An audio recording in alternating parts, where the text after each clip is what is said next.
मैं आज आपको बुद्ध, बुद्धि, कल्याण यानी शिव और शिवलिंग में संबंध बताने जा रहा हूँ। यह आप पहली बार सुन रहे होंगे। शिव, शिव का अर्थ ही होता है कल्याण करने वाला, इसी को शिव कहा जाता है। और बुद्ध, बुद्ध एक संस्था का नाम, एक परंपरा का नाम था प्राचीन भारत में। जैसे गुरुओं की परंपरा होती है और अन्यों की परंपरा होती है, तो बुद्ध एक संस्था का नाम था जो उच्चतर और विशिष्ट बुद्धि प्राप्त करने वालों को कहा जाता था। ध्यान रहे कि सिद्धार्थ गौतम को बुद्धत्व की प्राप्ति हुई थी बोध गया के तपस्या के बाद में। मतलब उनके पहले भी कोई बुद्ध थे, इसीलिए उनको बुद्धत्व की प्राप्ति हुई थी। और इतिहास के साक्ष्य बताते हैं कि वे बुद्ध की परंपरा में 28वें बुद्ध हुए थे। तो अब हम लोग चल रहे हैं बुद्ध, बुद्धि, शिव और शिवलिंग के बारे में। तो यह स्पष्ट है कि उच्चतर और विशिष्ट बुद्धि से ही किसी का कल्याण, विश्व का कल्याण संभव है। लेकिन उच्चतर और विशिष्ट बुद्धि का उत्पादन कैसे होता है? किसी भी बुद्धि का उत्पादन माने इंटेलिजेंस का उत्पादन ज्ञान से होता है।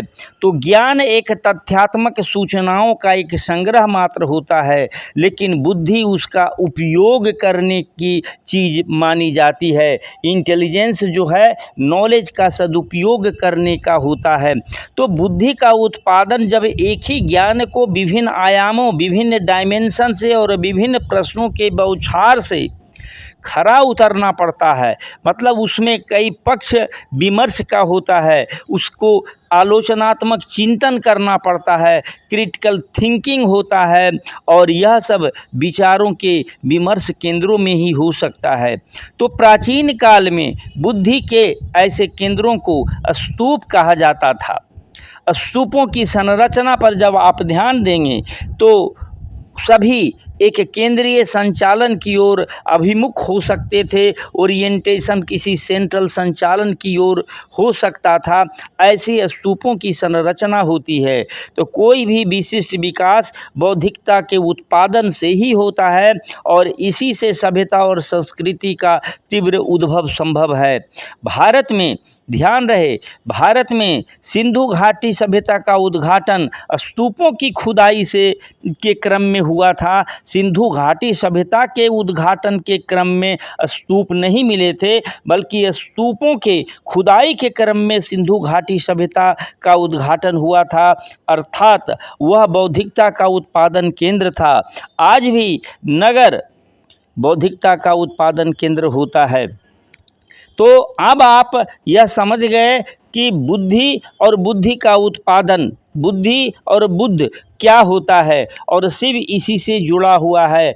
अब तो कई ऐसे साक्ष्य मिले हैं, ऐसे मूर्तियां मिली हैं, माने ऐतिहासिक तथ्यात्मक साक्ष्य मिले हैं कि एक ही मूर्ति में शिव भी हैं और बुद्ध भी हैं। ये प्राचीन काल के अंतिम काल में माने मध्य काल के शुरुआती काल की अवस्थाओं में ऐसी मूर्तियां मिली हैं।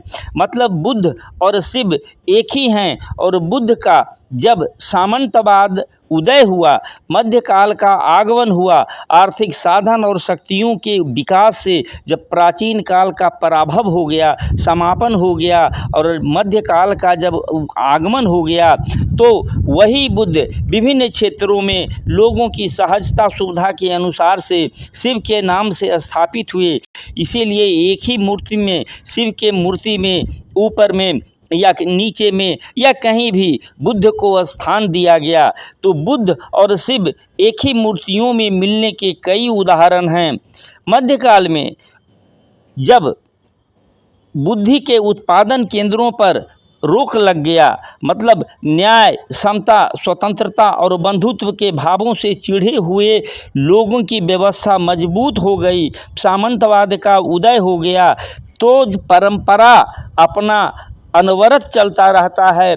तो भारतीय परंपरा में वह बुद्धि के उत्पादन केंद्रों का जो स्तूप का स्वरूप था, उसके सूक्ष्म स्वरूप मिनिएचर क्रिएशन को, और आज भी मंदिरों का परिक्रमा होता है तो उन स्तूपों के परिक्रमा पथों को का एक सिंबल लोग बना लिया, एक छोटा सा एक मूर्ति बना लिया, और उस मूर्ति आप देखेंगे जिसे आप शिवलिंग कहते हैं, वह स्तूप का एक सूक्ष्म स्वरूप दिखता है, और उसके आगे जो स्त्रीलिंग बताया जाता है, दरअसल वो परिक्रमा पथ है।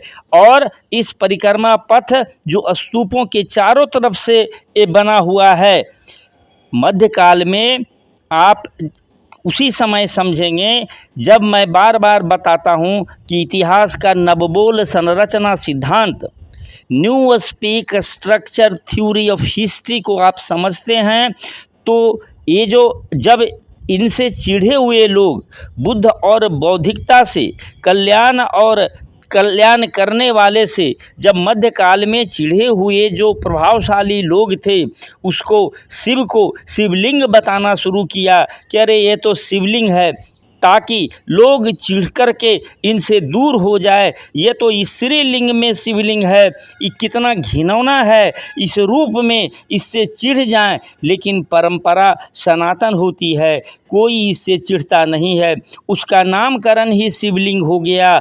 और यह नवबोल संरचना सिद्धांत के अनुसार से शिवलिंग के रूप में जाने लगा। तो मूर्तिकार और चित्रकार इसे इसी रूप में निरूपित करने लगे। यह आप देखते हैं, ये गौर करते हैं, और यह बौद्धिकता का प्रजनन केंद्र है, और इसी से ये कल्याणकारी यह शिव का लिंग स्थापित हो गया। मतलब लोग डिस्टोर्शन किए, विरूपण किए, लेकिन वह स्तूपों की परंपरा अब सूक्ष्म स्वरूप में, सूक्ष्म स्तूप के स्वरूप में आज भी अपनी निरंतरता बनाए हुए है। इसीलिए मैं कहता हूँ कि इतिहास के यह प्रामाणिकता नहीं भी आप कह सकते हैं, यह इतिहास पर आप विवाद कर सकते हैं, लेकिन यह इतिहास के सूत्र देते हैं। ये जो मैं जो बता रहा हूँ, इस पर आप जब ध्यान से खोजेंगे तो आपको साक्ष्य मिलेंगे।